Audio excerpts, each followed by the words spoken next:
Amigos queridos, convidamos a todos a elevarmos o nosso pensamento a Jesus, nosso bom e amado Mestre, sentir a sua presença em nossas vidas, a sua misericórdia envolver a multidão de aflitos na terra e as esperanças sublimes que pulsam em nosso íntimo, de que seremos capazes de vencer a nós mesmos, de espiritualizarmos a nossa existência, para sermos, Senhor, fiéis servidores na sua seara.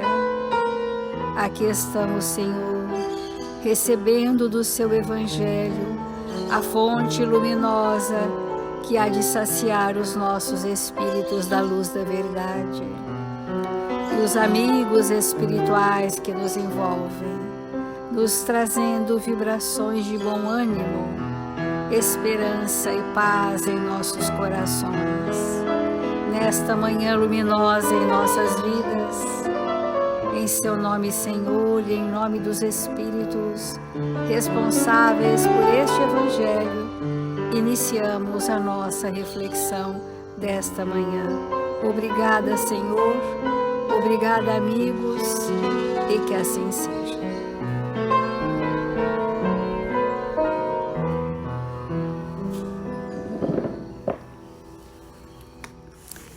Nós estamos no Evangelho refletindo sobre o dever moral. E queremos dizer hoje que o dever é o mais belo laurel da razão. Laureado é coroado de êxito, né? Aquilo que é realmente uma expressão importante.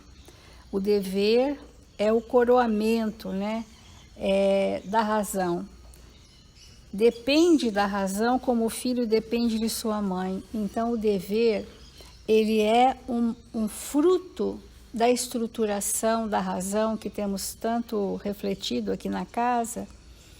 Não o intelecto, a razão, que é esse pensamento lúcido, onde nós usamos a inteligência, a lógica, o discernimento, o bom senso.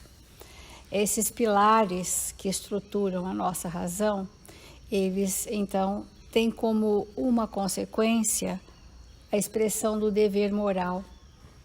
Porque o espírito que cumpre o dever é virtuoso por excelência. Só de cumprir o dever, que é um ditame da consciência, que é aquilo que a consciência já pede, já tem recursos para que nos induza a esse dever moral, né? O dever cresce e se irradia sob mais elevada forma em cada uma das etapas superiores da humanidade. A obrigação moral não cessa jamais da criatura para com Deus. Quer dizer, à medida em que as leis divinas começam a compor a nossa existência na Terra, esse dever, que é um influxo da consciência, ele se amplia infinitamente.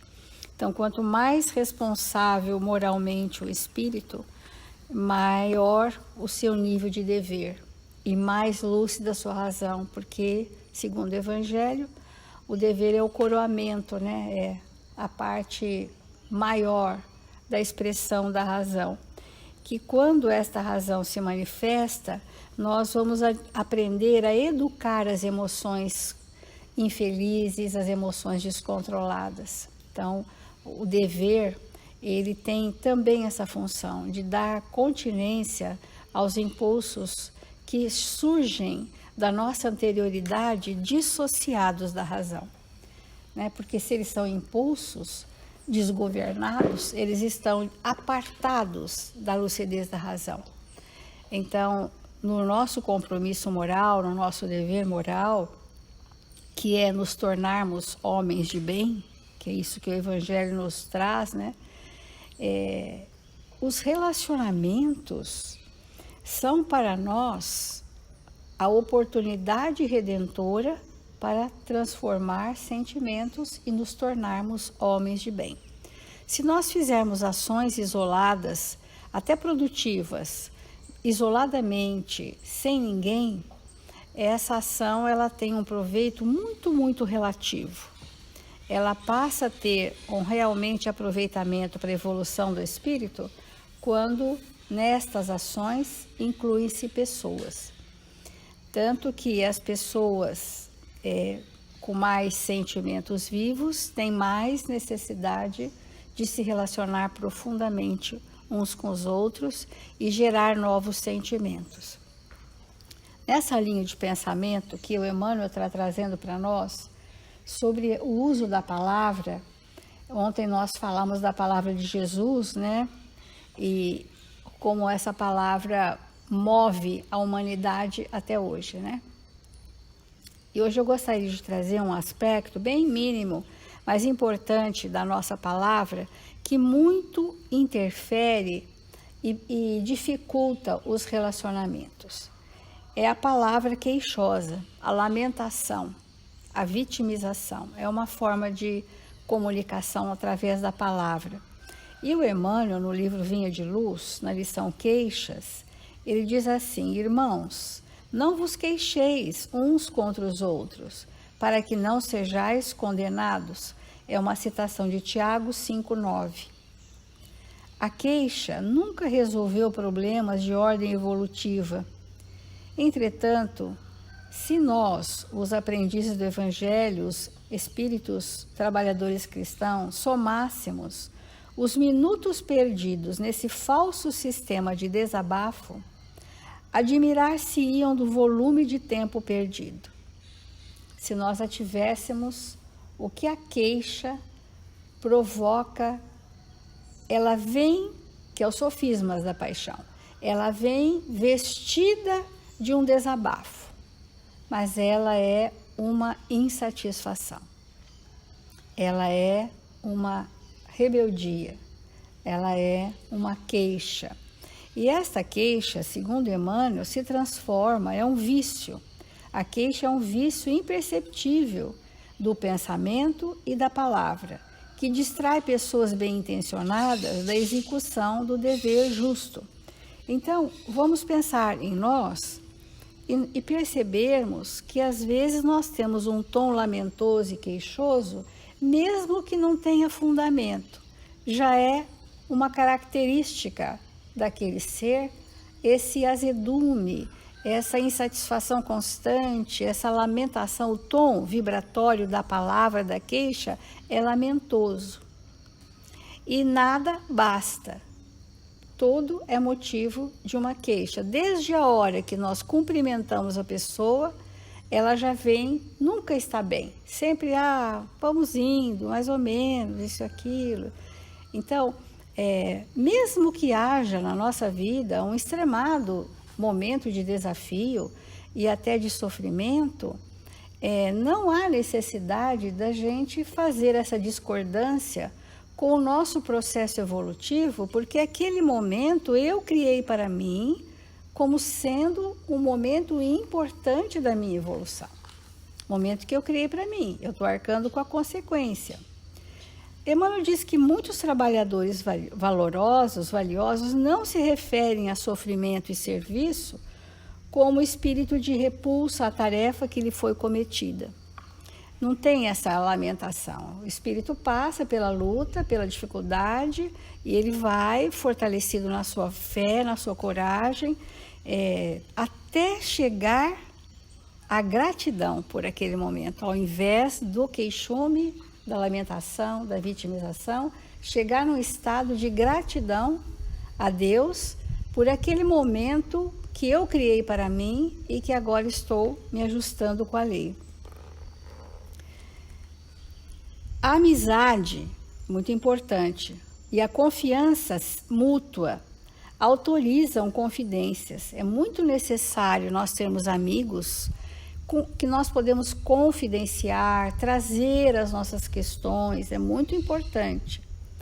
Mesmo nesse particular, contudo, vale disciplinar a conversação, porque eu posso trazer a minha questão, expor o meu pensamento, compartilhar com você um momento sofrido que eu estou passando. Isso é importante, faz parte da fraternidade, mas a vibração da palavra da queixa, esse tipo de vício ainda da nossa palavra, ele pode ser totalmente substituído por uma disciplina, né, por nós escolhermos uma forma mais adequada de nos colocar.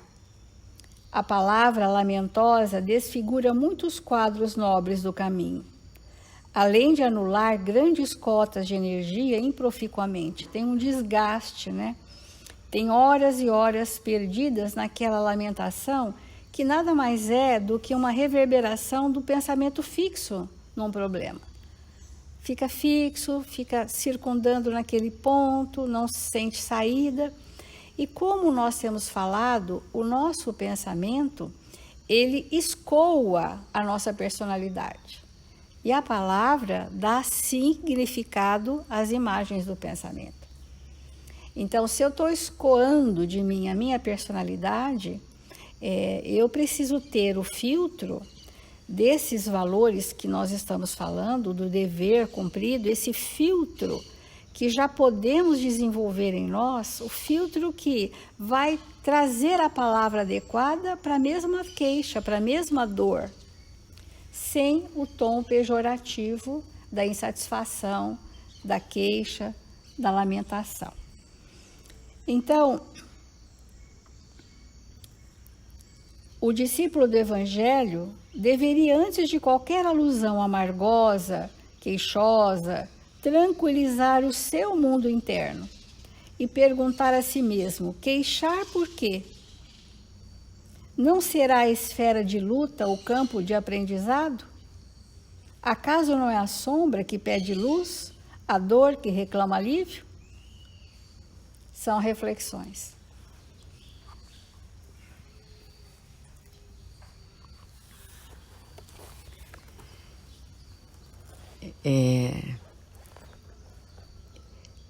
A palavra nos relacionamentos, quando ela tem essa característica da queixa que a Célia trouxe para nós hoje, ou a característica da crítica, ou a característica da reticência, uma palavra sempre reticente, ou uma palavra que é acusatória, né?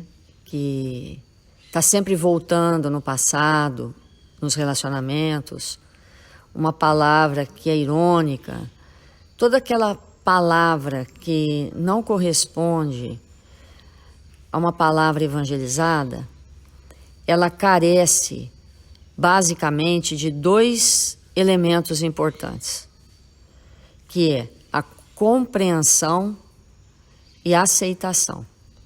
Então, o que significa isso, né, para nós? Na medida que nós vamos nos tornando espíritos mais compreensivos, a nossa palavra, inquestionavelmente, vai se tornando melhor. Quem queixa não compreende. Então, e na medida que nós vamos desenvolvendo o valor da aceitação, porque a aceitação, ela é fundamental nos relacionamentos. Também a palavra vai sofrendo modificações muito importantes, porque aceitação significa resignação. Desculpa.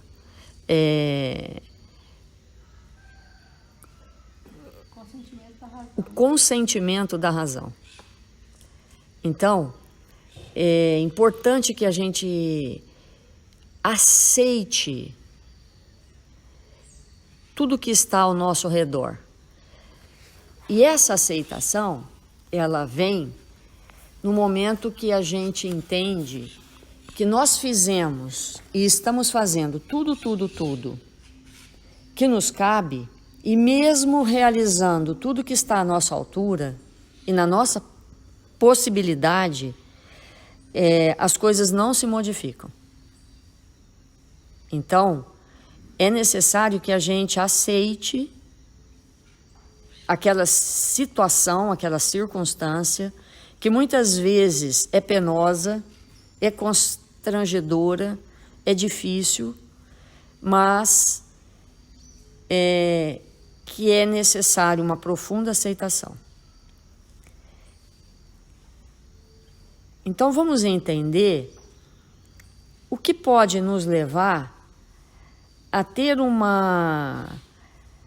entendimento maior em espírito, para que a nossa palavra seja melhor. O que seja realmente compreender? Como que nós vamos fazer essa aquisição em nossos espíritos? É impossível nós compreendermos se não acessarmos o sentimento. Às vezes, nós compreendemos com a razão. E essa compreensão com a razão, ela é fundamental, não é? Eu olho, eu analiso, eu busco em mim a razão, o discernimento, e sou capaz de compreender aquela situação, mas nem sempre aceito. Então, como vai ser a palavra daquele que compreendeu pela razão, pelo discernimento, mas não pôs sentimento nessa compreensão? Será uma palavra crítica. Porque a palavra crítica é a nossa palavra que é pautada em quê? No raciocínio, porque eu tive que raciocinar. Eu raciocinei de acordo com os elementos que eu possuo, com o entendimento que eu tenho. Mas compreender é outra coisa. Então, a compreensão, ela exige a razão, o raciocínio e o sentimento. Aí eu compreendo. Aí a palavra, nesse momento, ela vai ser uma palavra que edifica em mim e no outro.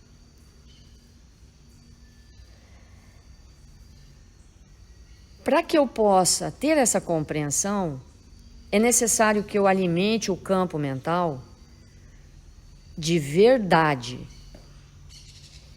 que nós vamos encontrar no Evangelho. É necessário que nós tenhamos um amadurecimento do pensamento. O pensamento precisa amadurecer naquilo que é verdade. O pensamento precisa amadurecer no raciocínio pautado no Evangelho. E para isso é necessário que nós tenhamos o hábito de estudar. Porque se nós não demoramos o nosso pensamento em conteúdos elevados que possam estruturar um pensamento embasado nas verdades de vida eterna, a minha compreensão, ela pode ser recheada de uma imaturidade. Eu posso até manifestar um sentimento, mas esse sentimento, ele vai vir envolto de uma ingenuidade. E a ingenuidade parece uma coisa que é até agradável. Uma pessoa ingênua. Mas não. A ingenuidade é falta de conhecimento e de vivência no bem. Ingênuo. Não consegue discernir. Não tem discernimento porque não tem elementos que possam auxiliá-lo a fazer. Então, a nossa palavra, para que nós possamos melhorar a nossa palavra, é necessário extremada dedicação de desenvolver o raciocínio, de desenvolver a razão, pautado nessas verdades e mesclar com o sentimento. Aí pronto. A conversa vai ser estruturada num conteúdo muito diferenciado. E tendo tudo isso, às vezes nós estamos conversando e a nossa conversa está pautada nisso tudo. Mas o outro não quer entender. Ou não pode compreender em função do estado evolutivo que ele se encontra naquele momento. Ou no estado emocional daquela circunstância, daquele momento. Aí vem o quê? Aceitação. Aí vem o outro elemento. Mesmo que eu me sinta conversando da melhor maneira que eu consigo e que eu me aprimorei, aquela conversa pode não dar certo. Pode não evoluir bem, em função dos elementos que são trazidos para aquela conversação. E aí é necessário que nós tenhamos profundo entendimento, profunda aceitação de que há elementos ali que serão solucionados muito mais tarde, que ainda há necessidade do tempo. E termos com isso uma apaziguação, ficarmos apaziguados. Termos uma paz íntima de que estamos fazendo o melhor, mas que o melhor ainda não se implantou em função de situações e circunstâncias que precisam evoluir ao longo do tempo entre eu e aquele. Nós vamos entendendo isso cada vez mais profundamente quando nós lemos no Céu e Inferno, um dos itens mais importantes desse livro, no meu ponto de vista, que é o Código Penal da Vida Futura, quando Kardec elucida para nós que quando nós nos desajustamos com a lei, há 3 processos importantes: o arrependimento, a expiação e a reparação. A parte da expiação é assim: nós muitas vezes já estamos bem melhores, já avançamos em muitas questões íntimas, já somos espíritos muito mais preparados para viver o bem.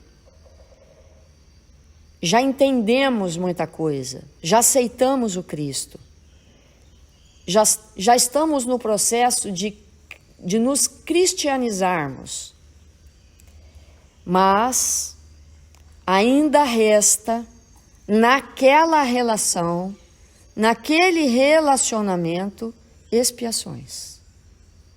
Ainda resta momentos dolorosos que nós teremos que passar juntos, que é fruto dessas vibrações que nós armazenamos no perispírito, que estão presentes nas relações, que não se desfizeram ainda completamente na nossa intimidade. Então, há pessoas, todos nós vamos lembrar disso, há pessoas que a gente gosta de conversar, e a gente poderia conversar o dia todo, semana toda, o mês todo, e toda vez que a gente se encontra para conversar, dá certo, não é? Há pessoas assim no nosso relacionamento. Por quê? Isso revela construções passadas importantes, ou revela que entre nós e aquela pessoa existem afinidades e que, não tendo naquela relação ajustes a serem feitos, o diálogo flui, que é uma maravilha. É sempre agradável.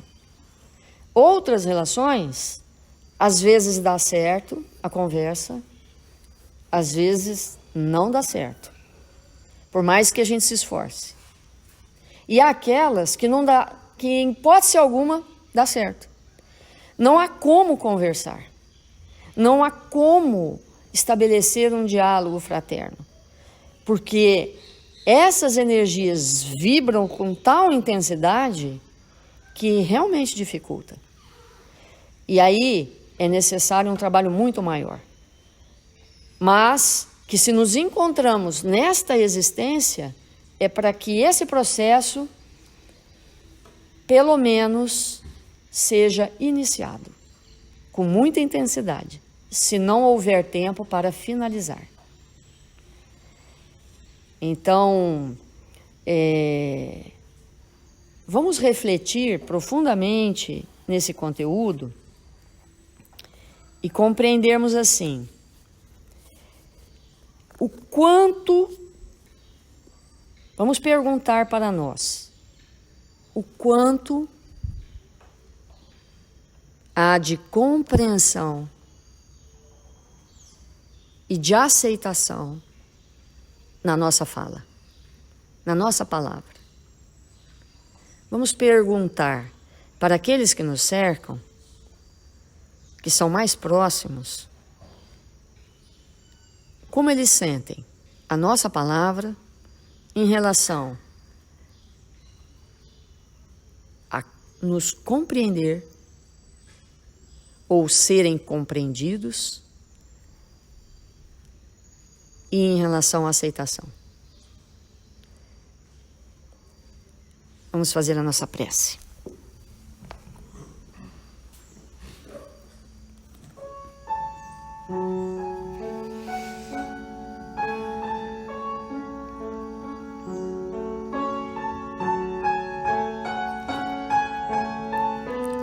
Senhor Jesus, divino amigo das nossas vidas, abençoa-nos nesta manhã gloriosa que nos reunimos em Seu nome, para que nós possamos nos entregar cada vez mais na melhoria de nós mesmos.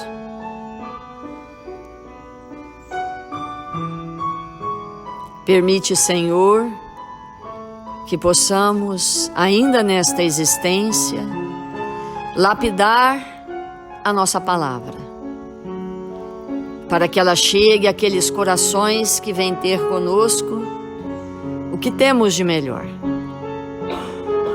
Abençoa, Jesus, toda a humanidade, todos os lares, todos aqueles espíritos que o Senhor colocou em nosso caminho para que nós pudéssemos aprender a amar.